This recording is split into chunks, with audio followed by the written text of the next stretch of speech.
Good morning, afternoon, and evening, everyone. I see we have Cleveland, Ohio here. We've got Seattle. I'm in Houston. I know we have Nepal, Brazil. Welcome, everyone. We are so excited about the 60th episode of High Sky Monthly. Toulouse. Awesome. Today, we're going to have the vision for hydrogen-powered aircraft in 2050. I'm Danielle McLean. I'm the founder and CEO of High Sky Society, Arlington, Virginia, Cincinnati. Love it. So the mission of High Sky is we are a 501c3 nonprofit based in Houston, Texas, and we're dedicated to building community to advance clean hydrogen science. Our vision is expert scientists providing fun, sustainable science education to communities. Our objectives are workforce development to equip future professionals with hydrogen skills, community engagement, build positive community relationships, education, provide industry-leading courses and webinars, advocacy and awareness to advocate for your hydrogen solutions. And our High Sky Monthly sponsors are SoCal Gas, Piasecki Aircraft, Vertical Flight Society, and Thurman Co. LLC. So huge thanks to all of our sponsors. What is High Sky Monthly? High Sky Monthly is a series of free educational hydrogen webinars with new distinguished speakers on the third Monday of each month. High Sky has the largest collection, literally hundreds of hours of expert hydrogen aviation videos in the world. Past webinars can be accessed here, and I'll give you this link in the chat. There are loads of them. I hope I'm screen sharing. Okay, I don't know if I was even sharing my screen that whole time. I hope I was. Yeah, Looks like you're sharing. Okay, good. That would have been embarrassing. And so announcements. For those of you who don't know Dean Kamen, you've probably heard of the Segway. This is the inventor of the Segway. His name is Dean Kamen. He's also the inventor of many things. He's also the inventor of inventors. I had the honor of interviewing him on the High Sky Pod. I highly encourage you to go check out that video. I will put that link in the chat. And wow, just an incredible human being. And you're very much going to enjoy that. And it ties into aviation as well. He's a rotorcraft pilot, fixed wing pilot, and just done all kinds of amazing things. So definitely go watch that. You'll enjoy it. Very passionate. We also just finished the Advanced Hydrogen Aerospace Technologies and Design online short course. You can also take the course anytime and watch the videos at your convenience. And this course is a must-have for anyone interested in liquid hydrogen storage, designing hydrogen-powered fixed wing and or eVTOL aircraft, and advancing hydrogen at the airports. It's 20 hours, 10 lectures, and this is actually not the right registration link. So if you're interested in taking it, let me know, let Rishav know, or let Angela know, and we'll send you that registration info. We have upcoming our H2 Hub Summit, and tickets are only $30. It is March 19th, 2025. Still getting used to saying 2025. I can't believe we're almost there. And you can become a sponsor. It's tax deductible, and sponsorships start at just $250. Last March, we had over 200 attendees. This coming March, we're going to have over 300 attendees. I can't talk this Monday morning. You can download the sponsorship brochure here. I'm loading you guys up with links today. So definitely get your tickets or become a sponsor today. And that is the H2 Hub Summit. You'll hear presentations from all 7 of the hydrogen hubs.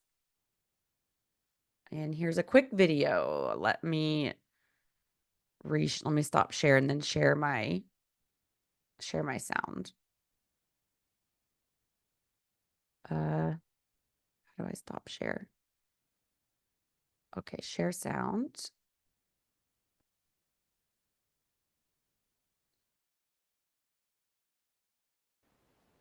Join us March 19th, 2025 at High Sky Society's H2 Hub Summit, where we are bringing all 7 DOE selected hydrogen hubs together in one virtual space.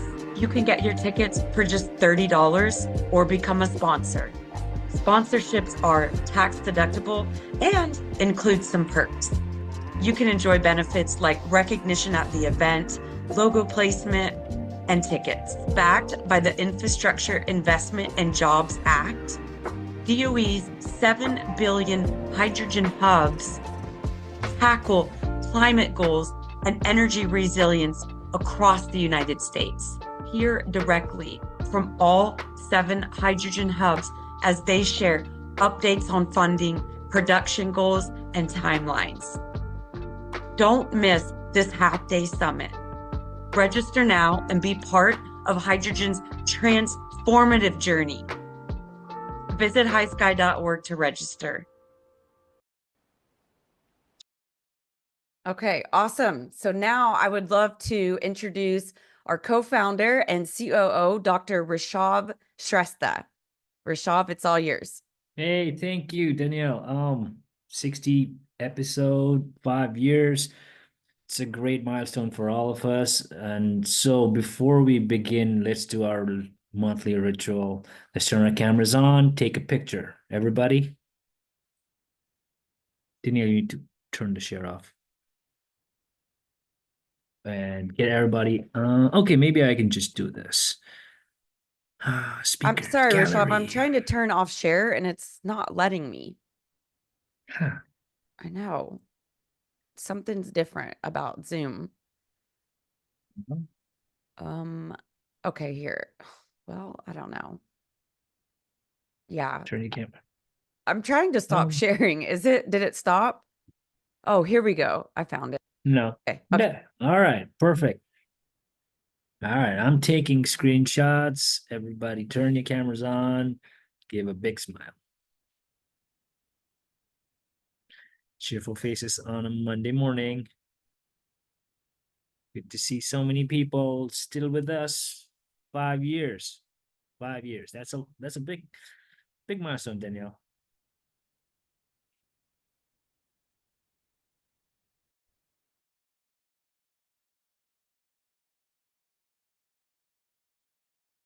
Oh, Rishabh, your audio went away. I just had a plane flying by. It was causing a big noise. So Ah. thank you. All right, everyone. Back to the presentation.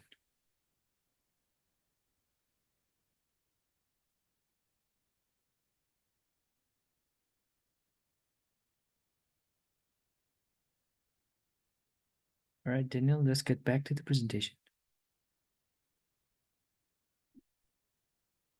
Thank you. Thank you. All right. So on the 60th episode, we have the honor of having amazing presentation from the University of Cincinnati. Joining us is Professor Steve Ross and Professor Shaaban Abdallah. And I'm going to make this as quick as possible because they have lots of amazing stuff that they want to share. It's very pertinent to what we're doing. Stephen Ross is a graduate of the University of Cincinnati. He has a bachelor in mechanical engineering. He has a master's in engineering management from the University of Dayton. He has spent 40 plus years at GE Aerospace, contributed to a number of NPI programs, has been granted 15 US patents for advances in commercial and military aviation. It's a lot. Steve currently serves in the GE Aerospace Chief Engineer's Office as Chief Consulting Engineer for Engine Systems.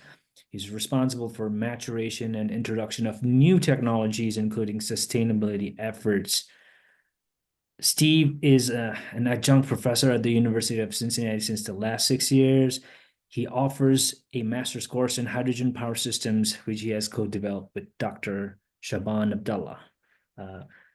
Next slide, Danielle. Yes, so Dr. Shaaban Abdallah, who's also on the call, is a professor in the Department of Aerospace Engineering at the University of Cincinnati. He has 25 plus years of experience in computational fluid dynamics for simulating aerospace flows, turbo machinery components. He has collaborated extensively with industry leaders like GE, US Navy Applied Research Laboratory. He's authored more than 120 publications. Maybe he's doing more now. He has multiple patents and contributed significantly to the aerospace innovations. His expertise spans aerodynamics, AFC systems, medical devices. He's a leading figure in and is an editor for journals in his field.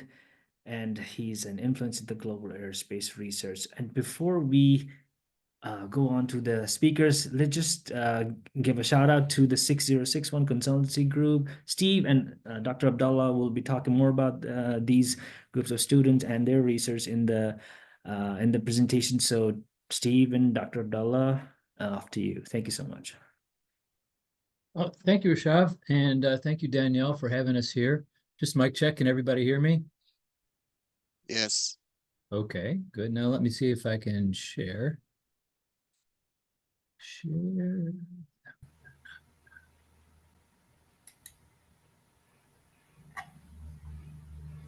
Are you seeing my screen? Yes. Okay, very good. Thank you.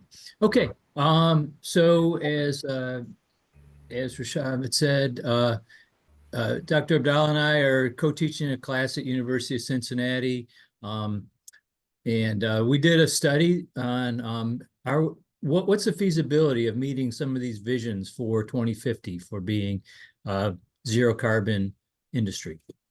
So without further ado, as was mentioned previously, here's our consultancy group, which is our class members, myself and Dr. Abdallah and the class members. The class members all contributed to the study.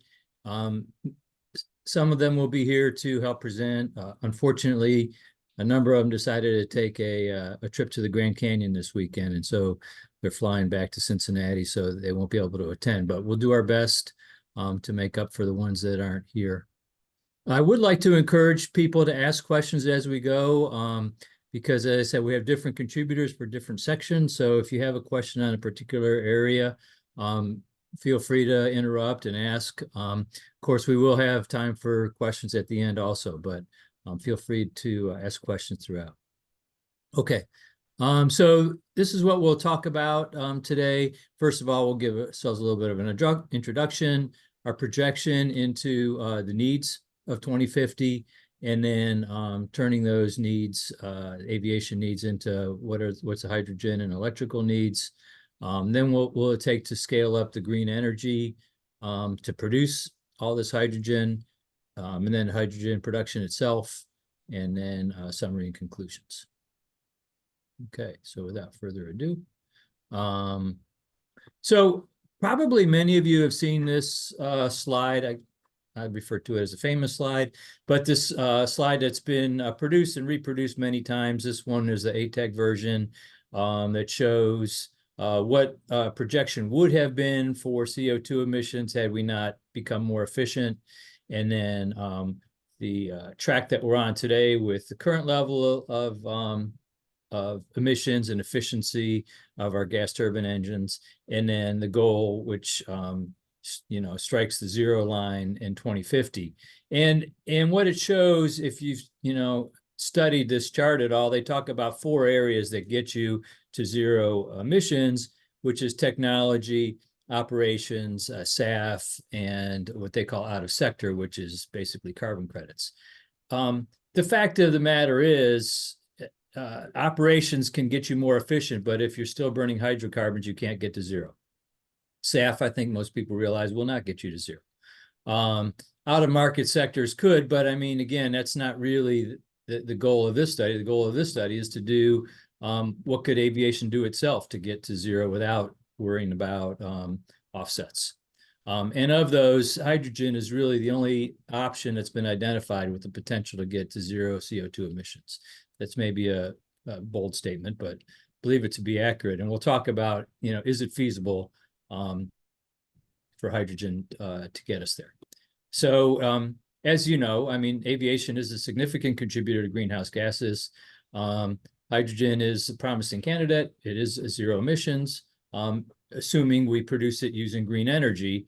And what is the viability or the feasibility to meet the needs? And we did this study for the United States. For sure, the same study could be conducted on a global scale. The United States represents the boundary condition that we did on this study.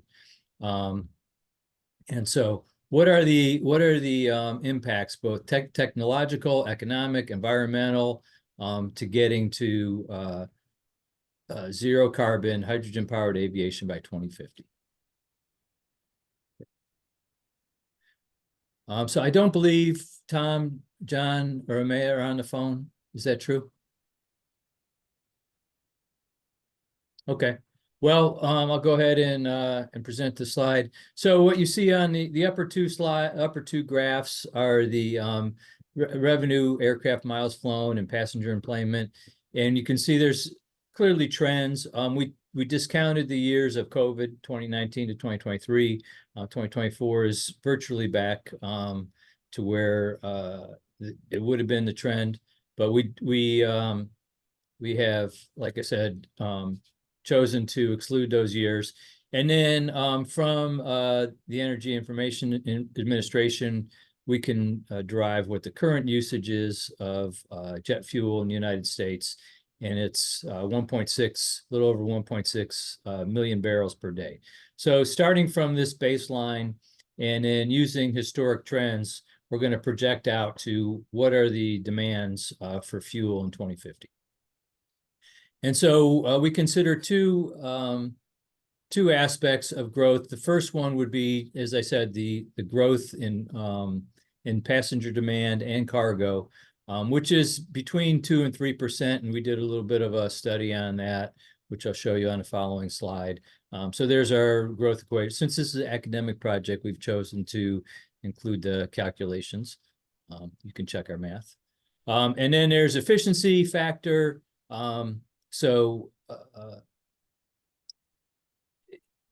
Historically, aviation has returned about a 1.25% annual efficiency. It would be challenging. We acknowledge that it's challenging to try to continue to achieve that efficiency, given the fact that we're moving to a different technology of hydrogen. But nevertheless, we're going to consider a nominal efficiency improvement, annual efficiency improvement of 1.25%. But we do show on the slide what the impact would be as if we are not able to achieve any technology improvements. So here's a projection. So combining the two factors, starting with the current fuel use of 1.6 million barrels per day in the United States, considering air traffic growth and then efficiency improvement, and that gets us to this projection out to 2050. And so the nominal line is using 1.25% annual efficiency and 2.5% growth. You can see we also did a worst case and best case. The worst case would assume no efficiency improvement, and that gets you to about 50% higher amount of fuel needed in 2050. But for the remainder of the study, we're going to go on the nominal line, which gets us to 2.3 million barrels per day of fuel use. So if we look at that 2.3 million barrels a day, we did a validation on that. Also, again, with the EIA, and what they projected was very similar. They projected 2.2 million barrels per day. So it tells us that our math is good and that our projections make sense. And so that validates the numbers that we're going to go forward with. Okay, so starting with the equivalent of 2.3 million barrels a day, 365 days a year, that gets us to 893 million barrels per year. How much energy is that? And so taking the barrels a day, how much mass is in a barrel of oil, converting that to with the energy per unit mass, that tells us we need this figure of 4.6 times 10 to the 12 megajoules of energy, which you'll see we're going to convert that to hydrogen in just a minute. Oh, Mayu, are you on the phone?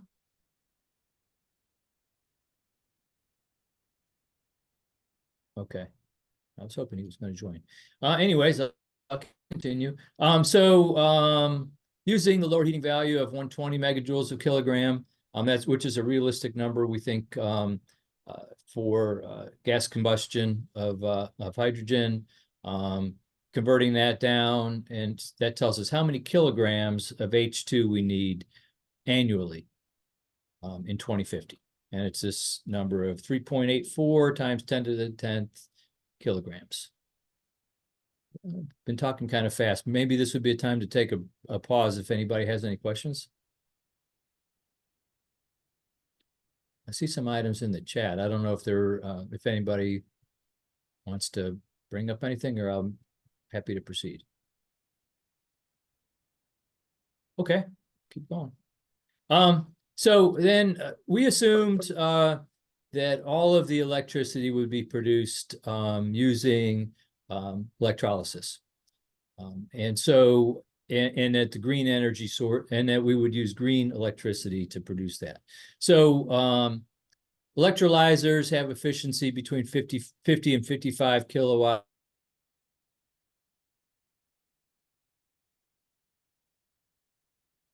About between a 60 and 80% efficiency. We took a nominal value of around 70%. This says my internet connection is unstable. I hope you guys can still hear me okay. All right, so we're assuming the nominal of this is 52.5 kilowatt hours per kilogram of electricity. And that tells us we need this number of 2,000 terawatt hours per year of energy to produce all the hydrogen we need in 2050. So remember this number. This is a number we're going to refer to a few times further in the presentation. Before we get to the electricity, how about the water? How much water do we need to produce all this hydrogen? And so just doing the stoichiometric calculations, for every 2 grams of hydrogen, you need 18 grams of water. We go down and do the math, and it tells you need this many kilograms of water per year. Converting that to volume, here's our water required in volume, 3.45 times 10 to the 8 meter cubed of water per year. Well, how much water is that compared to how much water the United States uses? The last number that we had data for, which was in 2015, 449 times 10 to the 9th meters cubed. And so what you can see is the water required to meet the hydrogen needs is less than 0.1% of the total water usage in the United States. So it's a big number for sure, but on a percentage basis, it's quite small. And probably with a little bit of water conservation, we could make it neutral. Okay, so now let's talk about if we wanted to produce all of our green energy using wind. And what we did for that is we made an assessment based on the Alta Wind Energy Center in California as a baseline. I don't know if any of you guys have ever seen that. I've been through there. It's quite massive. Produces 1.5 megawatts, results in that's the capacity, results in 4.75 terawatt hours per year. This is the largest wind farm in the United States. So using this as a baseline or a reference point, we'll say, well, how many of these wind farms would it take to meet the 2,000 terawatt hours of green energy that we need in 2050? And it turns out we would need the equivalent of 421 wind farms of this output if we were to produce all of the hydrogen using this green wind power source. How much size is that? Well, it would be large. scaling up the amount of land that Alta takes up would require 55,000 kilometers squared or 21,000 square miles. It's a large area. It's equivalent to the size roughly of West Virginia. And it's valuable here, or worthwhile here, to make a point or an acknowledgement that it is windy there. The reason why it's been chosen and why such an investment has been made at this location is because it's windy. And it's not likely we're going to be able to find such good sources of wind, or certainly not 21,000 square miles of windy land. But on the other hand, there's continuing improvement in efficiency of wind turbines. So for the purpose of this study, we're going to assume that efficiency improvements in wind turbines can compensate for the fact that will likely be sited in less windy areas. And so continue to use this sort of assessment of equivalent of 421 Altas to create all of the green energy. Alternatively, if we wanted to, just as a academic assessment, what if we were to create all of our energy using solar? So we did a similar process. We considered the Mount Signal Solar Facility, which is also in California. It has a capacity of 1.2 terawatt hours per year. Same type of calculation. If we were to meet all 2,000 terawatt hours per year of demand, we would need the equivalent of 1,667 Mount Signals. And also here's the land required, 35,000 square kilometers or 13,500 square miles. This is about equivalent to the size of Connecticut. Similarly, again, the reason why such a large investment in solar was placed here is because it's sunny, and we may not get equivalent sunny areas for all 13,000 square miles of solar panels. However, similar assumption again, these solar panels will continue to get more efficient, and so that should make up for siting in less sunny areas. All right. Jack, are you on the phone? Steve, Kevin? I'm on. I can kind of talk to this a little bit. Great. So in comparison to the last two slides, looking at, a single input of scaling that to what's needed, this looks more at the four main forms of renewable energy that I was able to find and how they've scaled up over the past roughly 20 years. As you can see, hydro doesn't really change much. It's relatively linear throughout the years because, that relies on building a dam and a lot of infrastructure and everything like that. But solar and wind energy and biomass energy have shown improvements in scalability throughout the past 20 years. So we're going to primarily focus on those as a source of producing green energy to meet the scale up requirement. So based off of those trends, we were able to extrapolate trends from 2023 all the way to 2050. And some of these look a little bit exponential, which may not really be feasible or realistic, but that's what we were looking at. So our 2050 projected capacity for biomass, solar, and wind totals up to 6,240 terawatt hours. And that would be able to cover our 2,000 terawatt hours that we need, as well as provide extra energy to the grid. One last caveat I would like to say about this is, because these were so heavily focused on in the previous 20 years, it's not necessarily realistic to believe that we're going to be able to scale at the same rate as we have over the past 20 years. Just given that the fact that, similar to the solar and the wind farm examples given previously, those real estate options become diminishing. There's not as many good opportunities for those kinds of investments as we take up more space. Thanks, Kevin.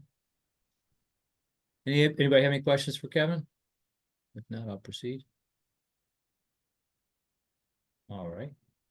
Okay. I think Connor's on. Connor, are you there? Yep, I'm here. Yep, Okay, can you go hear me? ahead. Yeah, we can hear you. All right. Yeah, so kind of shifting from talking about the power requirements and going into the actual hydrogen production. So we wanted to put a dollar sign on this, and the way we did this is we looked at a specific green hydrogen power production plant that is being produced. It is announced, it's a Plug Power announcement for Camden County, Georgia. So we took that as a reference to estimate the total amount of investment that's required to get all of the hydrogen produced. So for this particular plant, they're investing roughly $84 million into the facility, and it produces 15 tons of liquid hydrogen every day. So you can convert those values and end up with roughly $16.90 of investment to produce a production capacity of 1 kilogram of green hydrogen per year. So then we can take the required amount in 2050, which was established a few slides ago. So if you guys don't remember, it's that 3.84 times 10 to the 10th kilograms per year number. And just multiply that by the $16.90 required to make 1 kilogram per year. And you end up with a total investment of about $650 billion, or about $25 billion per year. Obviously, this is a huge amount of money. And ultimately, the previous student was kind of talking about how the green energy productions are kind of exponential, and that may not be feasible. This kind of takes that to the extreme, because the current hydrogen production and the required hydrogen production for this project is huge, a vast difference. So you would really need to scale this up very quickly. So then you can end up with a total investment number. So ultimately, if those trends a couple slides ago for the green energy production continue, you could end up with a green energy grid with enough terawatt hours per year to meet the 2,000 terawatt hours we require. But ultimately, it's kind of a moot point if this is just taking green energy from a grid that is trying to supply everybody. Long term, you want the green energy to go towards all industries, not just ours. So this kind of looks at the amount of investment it would take to produce kind of like a separate green energy grid just to produce the energy required for this project, so that it's not, thrown in together with all other fields. Looking back, the Mount Signal Solar Facility, we'd require 1,667 of those, an equivalent of that, and they're $636 million a piece. So if we were to do it purely in solar, we'd require about $1 trillion of investment. And then wind, going back to the Alta Wind Energy Center, we'd need 421 of those, and they're $2.875 billion a piece. So you'd need $1.2 trillion. So if you bring all these kind of vast numbers together, if we were to do 50% solar and 50% wind, you'd end up with about $1.13 trillion of investment for the energy. And then going back to the previous slide, you'd use 0.65 trillion for the H2 plants themselves. And so to get all of this built for just this industry, it'd be about $1.8 trillion of total investment by the year 2050, or about $71 billion per year. Obviously, that's a vast sum of money, but when you put it in comparison to, say, the U.S. government, federal government's annual budget, you end up with only about 1% of the budget. So with maybe getting a little bit of government money involved and with private investors, this would be possible. Thanks, Connor. Anybody have any questions for Connor? I noticed somebody had their hand up. I didn't see who it was, but just a reminder, if you have questions, you can unmute and turn your camera on and interrupt and ask them. There are also, I think there was 1 or 2 questions in the chat. Oh, let me open up the chat. Okay.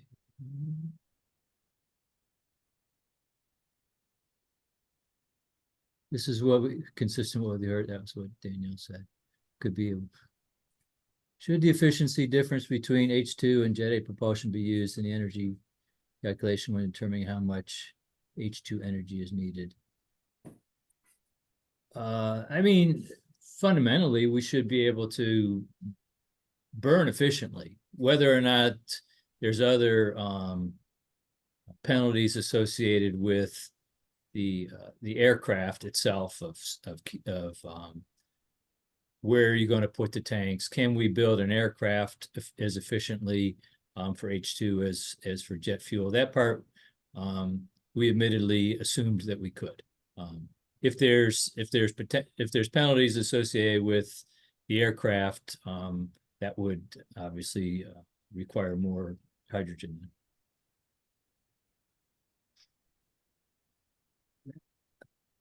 8 billion allocated to hydrogen hose. Okay, I don't know. I kind of glanced through the questions. Was there any other questions that anybody wants to just verbalize? I've got one real quick. There's a molten salt reactor technology that uses thorium as their fuel. And apparently when they're trying to get these rare earth metals out of the ground, the byproduct of that is the thorium. And then you can make like 1 or 2 megawatt small reactors, and they can actually consume some spent uranium fuel at the same time and have relatively low half-life. Thank you. You know, so the students were pushing, so a handful of students wanted to say, well, why don't we just use nuclear? And for the purpose of this study, we challenged that. We said, yes, if we wanted to do nuclear, we could do nuclear, but we wanted to do this study just to say, could it be done with solar and wind? That was a constraint that we put on ourselves when we did the study. But thank you for that. Stephen, can you hear me? Yes, I can.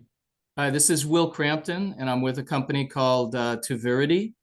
And we have a different technology that does not rely on solar or wind,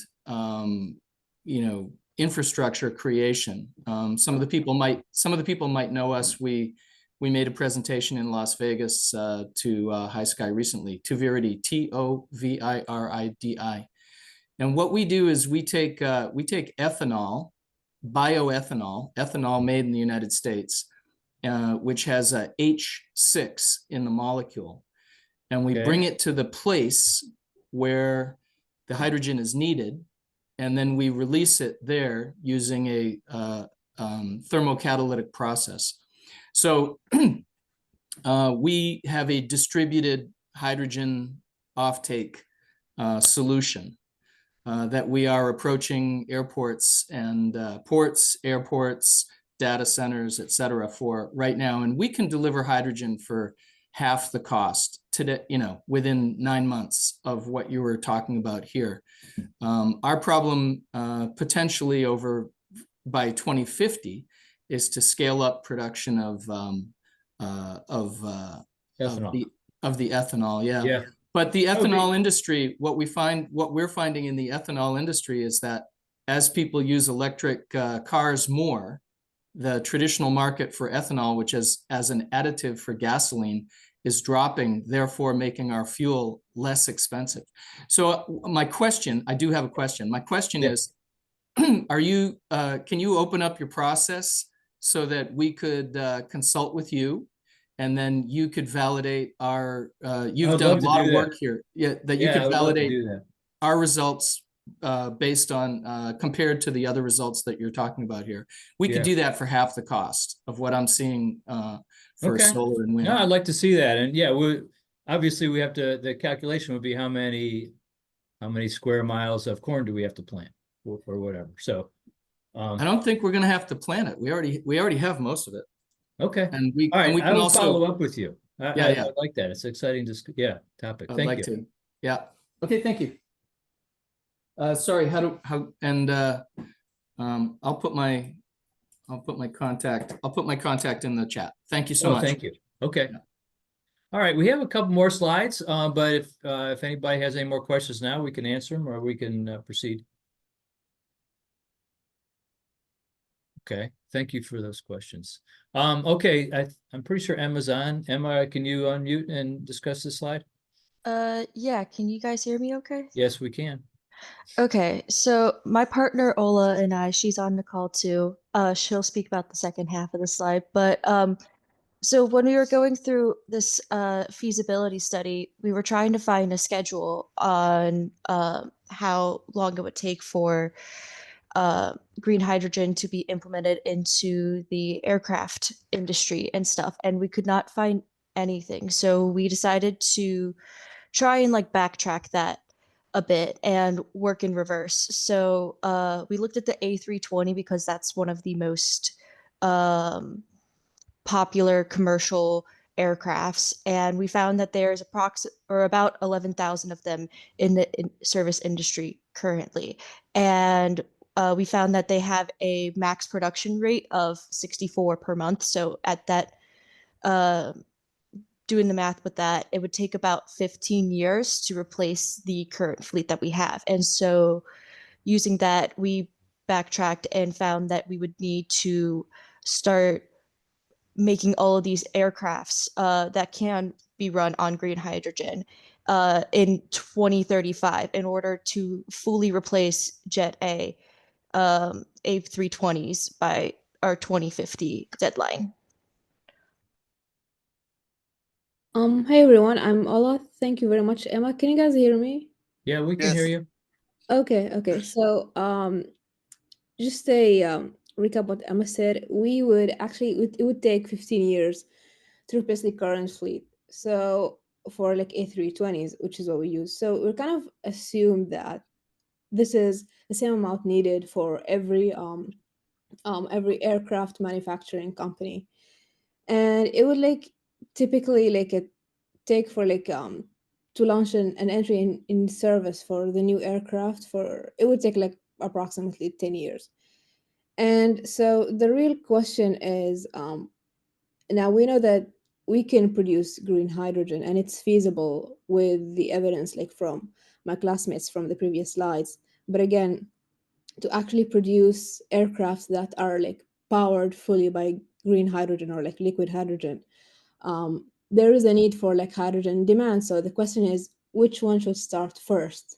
The green hydrogen production or the manufacturing of airplanes that can power by green hydrogen? So this is kind of the debate. But again, it could be feasible. It could be done by 2050. And again, we know that there are some plans from Airbus to actually have a zero emission like aircraft by 2025. So like Airbus is kind of starting with the industry. That's why we relied on them with our schedule. But again, the question is, we can do that, but who should start first? Is it like the aircraft manufacturing companies or hydrogen producers? So we would like to hear from you guys. What are your opinions on this? Whether like it's in chat or after the presentation. Thanks, Ola. Thanks, Emma. Anybody have any questions or comments on this one? Okay. Do both. Yeah. I think that's what our summary slide is going to essentially say, but thank you. So just to bring it all home, we projected out again, assuming historical growth rates in traffic and also efficiency improvement, the equivalent of 2.3 million barrels a day of Jet A, that equivalent. And so the math works out to that, comes out to 2,000 terawatt hours of energy required in 2050. If we were going to replace the field, or if the industry is going to replace the fleet, of aircraft, realistically need to start replacement in 2035. And again, as we mentioned, the investment using these assumptions of electrolysis and solar and wind energy, $1.78 trillion worth of infrastructure to produce the hydrogen using green energy. So our conclusion and the question that we set out to answer for ourselves is it feasible? And the answer we came up with, it is feasible. Technically, it's feasible, but there's a few caveats or observations. The first one is that the investment is massive. It's equivalent to or on the order of 1% of the U.S. government's annual budget. So it's clearly not trivial. The other thing some of the students reminded me of is NFL stadium these days is going for about $6 billion. So this would be like 10 or so new NFL stadiums a year. Just keep that one in the back of your mind. What else? We could, using the current growth rates, and I know Kevin was cautioning us as far as can we continue that growth, but considering the current exponential growth that we have in both wind or solar, we could make enough devices to produce that electricity by 2050. We will need to dedicate land for sure in order to make our wind farms and solar farms. And then it needs to be recognized that there's going to have to be an overlap plan. It's to the question that Ola just raised. It's not going to be turning a switch one day and we're going to turn off Jet A and turn on hydrogen on January 1st, 2050. There's going to have to be an overlap plan roughly between 2035 and 2050 to phase out all of the not only the manufacturing, but all the investments that everybody's made in the jet-powered aircraft. So phase those out between 2035 and phase in the hydrogen-powered aircraft starting between 2035, and the transition could be complete using some of these assumptions in 2050. And that's all we had. So thank you everybody for your attention. And if you have any questions for me or the students, go ahead. Thanks, Steve, and to all the students, really good job. It's certainly humbling to see those numbers. It's good that you guys did this because I don't think anybody's done a study quite like this. And thinking about how that's really going to take shape definitely requires some thinking. I see, Jerry, you have your hand up. If you want to ask your question, go ahead. Yeah, early on, he mentioned the amount of water needed, and I didn't see that in the conclusion, and there wasn't a whole lot of discussion about that, but you really need ultra pure water to do this electrolysis. And I'm just wondering, have you considered where that's coming from? I mean, there's kind of a worldwide water shortage. Certainly here in California, it's a problem. Yeah, I mean, we didn't do that extensively. I mean, we looked at it as a global, or not a global, but on a national scale. But certainly citing the hydrogen plants where you have adequate water and close to your source of green energy would be ideal, but we haven't gone through that level of detail. Thanks. Peter Connors he's going to kill me if I don't ask this question. I don't know, Peter, if you're still on, but Peter's question was, and I'll just start it with, are you familiar with the 45V tax credit? And if yes, could you explain it briefly? And how do you think new administration will play into that, affect it negatively or positively? So I'm not aware of it. So if he wants to comment, or if anybody else wants to comment, I would welcome them. So Peter, if you're on, you can jump on. He'll explain it better than I will. And then I saw, while we're waiting for him, I saw Athena. Did you want to ask your question?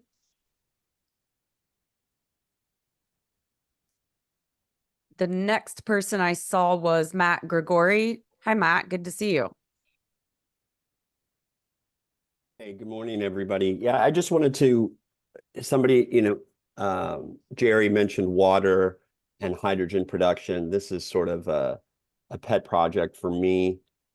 We've been looking at hydrogen for a long time. And so just to give you a sense of the amount of, well, first of all, the purity of the water. Most electrolyzer systems have a reverse osmosis system built in, or a water conditioning system. You don't need 18 mega ohm water. You don't need biologically pure water. It's relatively standard. You connect to a city connection for city water, and then they'll do some conditioning within the electrolyzer to get it cleaned up. just to give you a sense of scale required for the amount of hydrogen, the example I always use is for your home. If you needed enough hydrogen to power your home, it takes about 2 to 3 gallons of water per day to produce that much hydrogen. So that's the equivalent of a single toilet flush. So not a huge amount of water relative to the other things that we use. And I have a whole bunch of stats on my LinkedIn about this, but if you look at converting every light duty vehicle in the United States to hydrogen, it would require about 250 million gallons of water per year. And we use about 300 million gallons of water per year just to refine gasoline. So it's on the scale of the amounts of water that we're currently using. So my guess would be whatever water you take out of the refining process for Jet A would then just be used would be sufficient to be used to make hydrogen for That's a really good aviation perspective. space. Thanks for that one. Yeah. Athena's There's a mic. question. Thanks, Matt. Yeah. Athena's mic isn't working, so she's typing her question. She says, will this study be extended to cover delivery plans, ground infrastructure, and the time cost feasibility?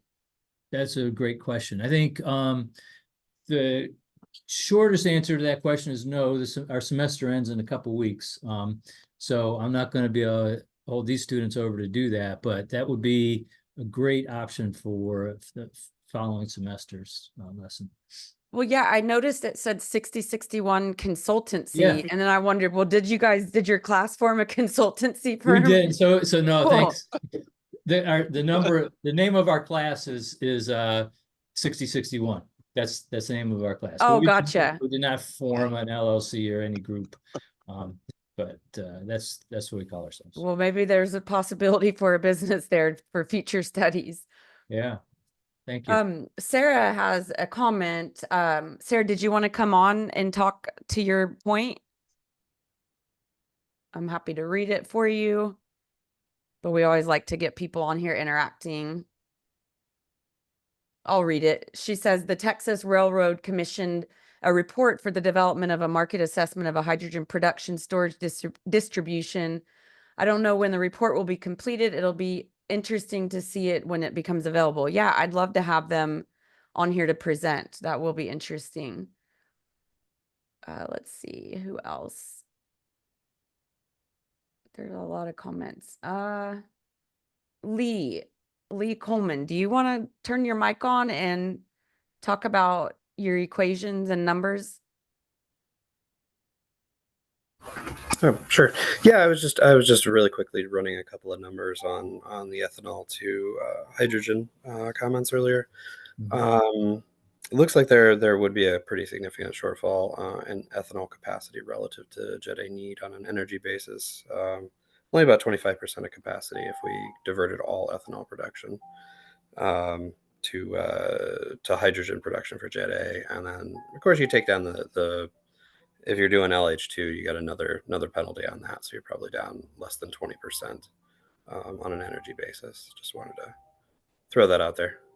And Will Crampton responding that ethanol is a molecule, a biomolecule that we make, so we can make more if we need it. And our conversion process for ethanol, I mean, the hydrogen that we pull out of the ethanol molecule is 99.999% pure, 5 nines. So we pull all of it out. There's no conversion loss. No, not on the loss of hydrogen, but on loss of energy. We get the hydrogen for half the cost of what we're talking about here for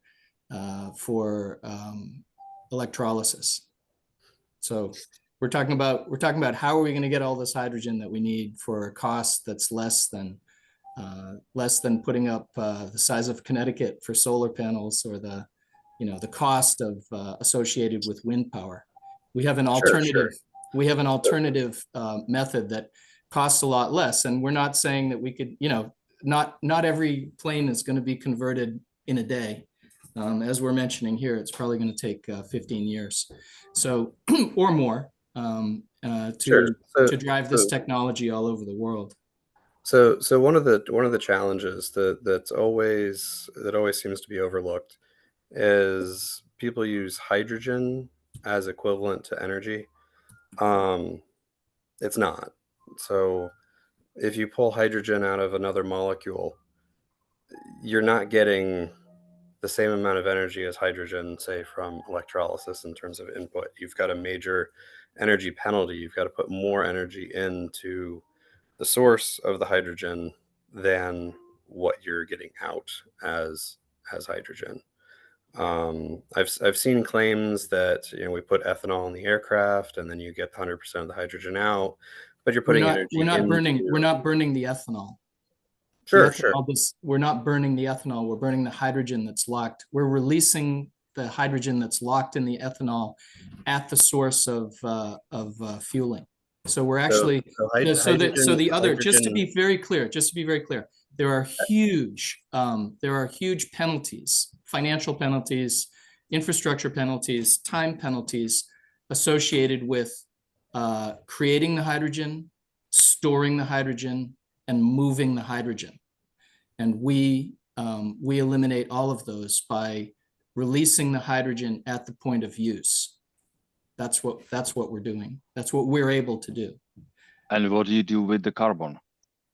We capture it 10 tons a day. It's pure enough to sell to hospitals or Coca-Cola.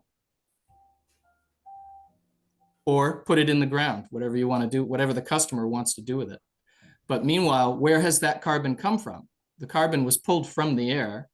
If we put it back in, that's zero, that's neutral. And is it in the form of carbon dioxide or it's a pure carbon dioxide? What comes out of our process, very clearly, what comes out of our process is 99.999% pure hydrogen at 13 atmospheres pressure, and carbon dioxide, and a little bit of water, which we recirculate back in. We barely use any water in our process, although we do use a little bit. And we do not have to keep adding electricity. It's a thermocatalytic process. Once we start it up, we are basically, the reaction is self-powered.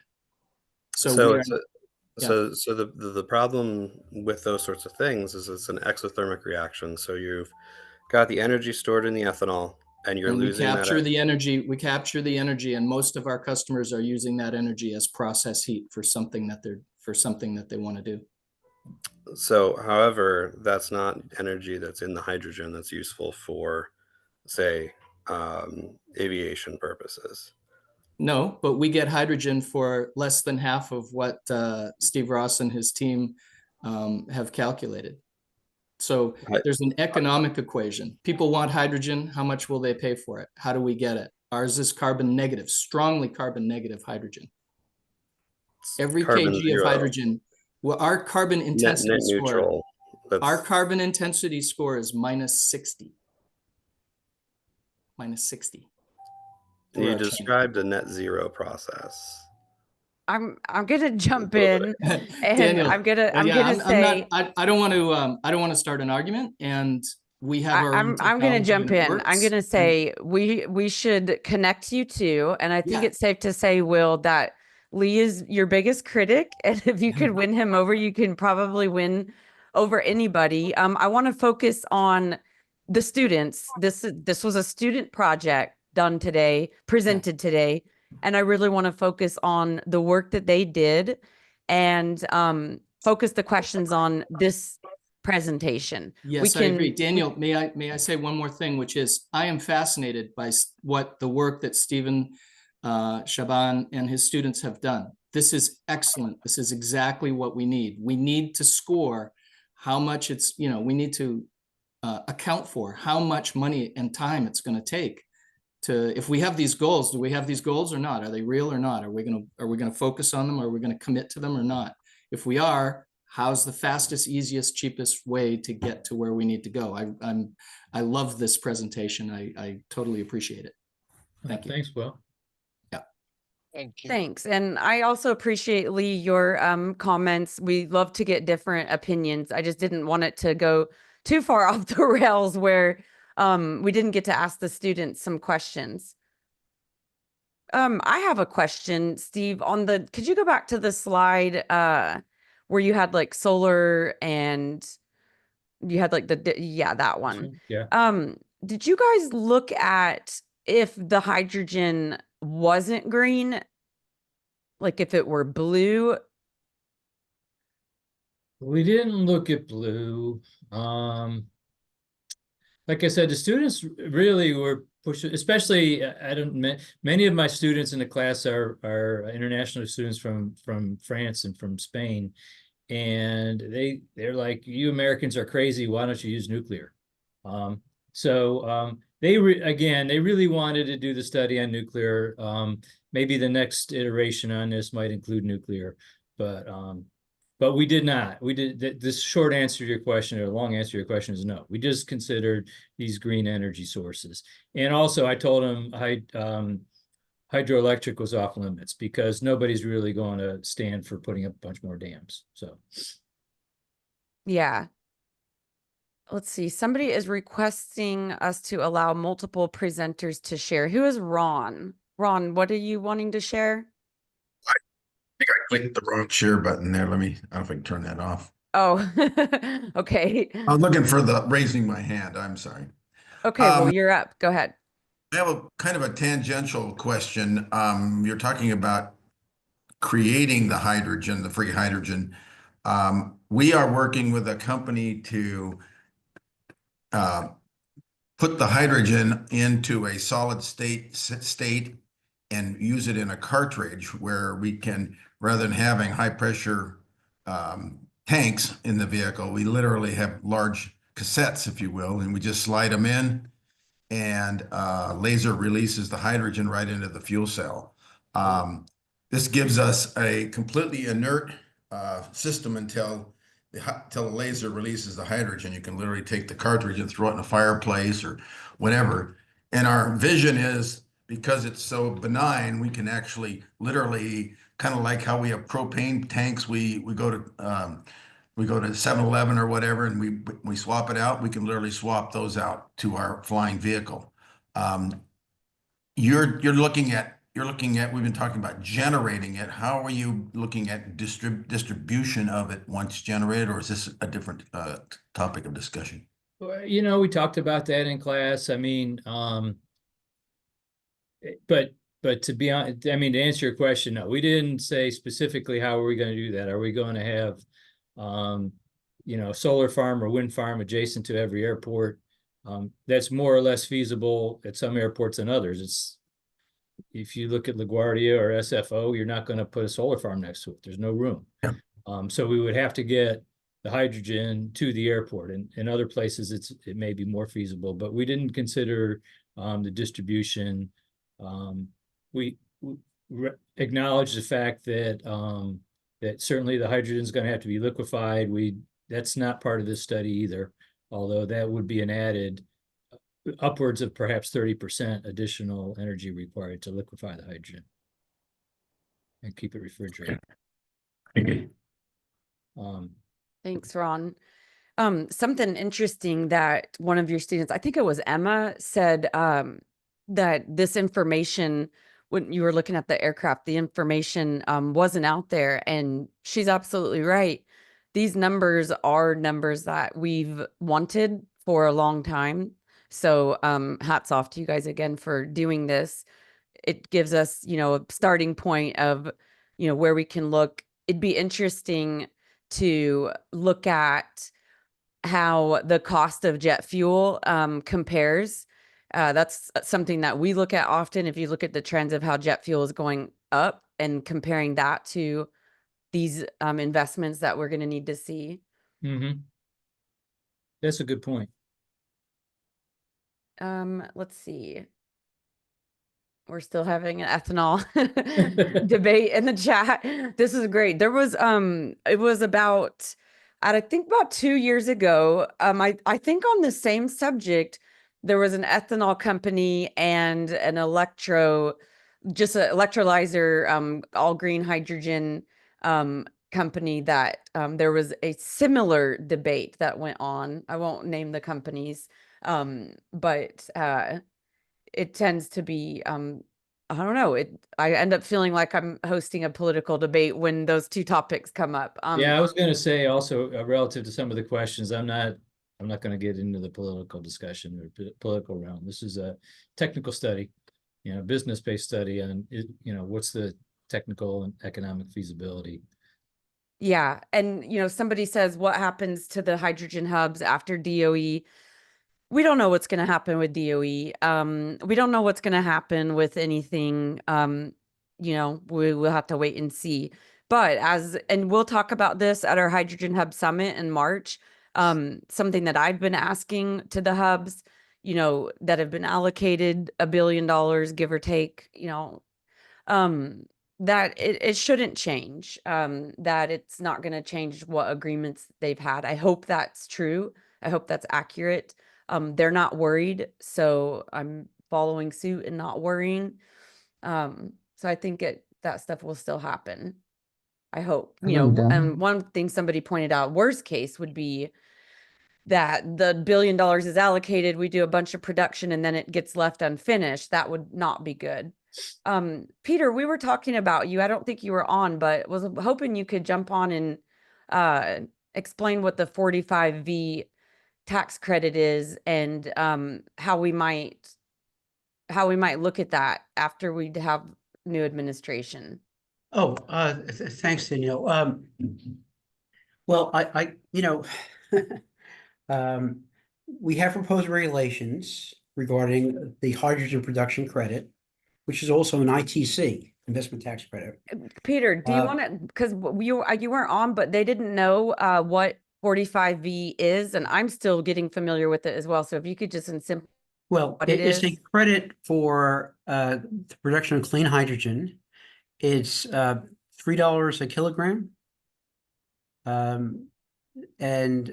So for every kilogram of clean hydrogen you produce, you get a $3 tax credit. And there is that is a production-based credit, but there's also an analog for investment tax credit. Basically, if you build a plant that produces clean hydrogen, you can get a 30% investment tax credit. And so, right now people are building plants that were to produce clean hydrogen, getting ready to place them in service, and the tax credit will either be the 30% investment tax credit, or they'll plan on producing the clean hydrogen, getting $3 a kilogram. So, there's a lot of appetite for tax credits. People, probably read about this. People are either using the credits themselves or they're selling the credits. I actually have to pause for a second. This is Peter Connors. Okay, so this is an interesting webinar we're having today. It is, but to that point, I mean, that's interesting input, and we could adjust this slide, and we could assess either the $3 per kilogram or the 30% investment credit. Well, I think it's a fantastic slide, and I don't want you and your students to feel like we're nitpicking it. We're just, this is our audience. It's really great contribution. It really is. Thank you. Yeah, and so Danielle, I'm back on. I'm sorry about that. I was just going to say really quickly, Peter's a very experienced tax attorney, and he did an hour-and-a-half presentation that you can also find in our past webinars where he really breaks down the tax credits and how they can be used. So it's very, very valuable. Go ahead, Peter. Yeah, so I guess the point I would make is that you can either get an investment tax credit, basically 30% of the investment. The credits are now sellable, or you can get a credit based on the hydrogen that's actually produced, and that's at the $3 a kilogram. Mm-hmm. And we're seeing more people focusing on the investment tax credit now, but the production tax credit is certainly on the drawing board. There's a lot of investment being made in this area, and my reaction to the question about the hydrogen hubs is that, you know, there's $8 billion allocated to the hubs. I think, I don't know how much of that has been spent. A lot of that is in the Midwest. And I would say that it'd be very hard for, and that's not even part of the IRA. That was part of the Build Back Better legislation. So I would say that if the funding is going to the hydrogen hubs, then the credits will also be there. If there's a contrary view, I'd like to hear about it, but I've not heard anybody say the hydrogen credits will be off the table. In fact, what I would think is that, you know, in keeping with the theme of the new administration, some of the features of the proposed regulations that were considered offensive will probably be loosened before they're finalized. But, you know, of course, that's my opinion, and who knows? But I wouldn't be discouraged in any fashion about that. Yeah, I agree. And I have to say also, you know, I was on the way to work today. I just turned on CNN for 5 minutes just on TuneIn, and what did I hear? I heard about how hydrogen is going to be the perfect fuel for America going forward. So I mean, do we get the credits? I just say likely, but we're going to have plenty of hydrogen. yeah, thanks for that. I agree. So I think we'll be okay. Does anybody else have any more questions? I'm refraining from reading comments about past and future administration. Just want to remind you all, as a 501c3, High Sky is not able to reflect any endorsement of any candidates or elected officials. So I think I'm going to probably give us about 15 minutes of our day back, and thank you very much, Steve, Shaaban, and the University of Ohio for a very much needed study. These numbers are very valuable. We've needed this baseline. So thanks again for all of your hard work and for your time in presenting to us today. Thanks, Dan. Yeah, I appreciate all the feedback. I mean, these are really great comments on how to improve on the study in the future. So will we get the slides? Yeah, they'll be on our website where all of the past webinars are. Yep. If you just go to highsky.org and then go to High Sky Monthly, there's a tab that says past webinars. They'll be there by the end of the day. Great. And also, I want to thank all the students that joined in and helped. Good job. Very good job. You were presenting to a very tough crowd, so you guys did great. Thank you. Thanks so much, everyone. Have a good week and happy Turkey Day. Thank you. Thank you. Thanks, Danielle. Bye.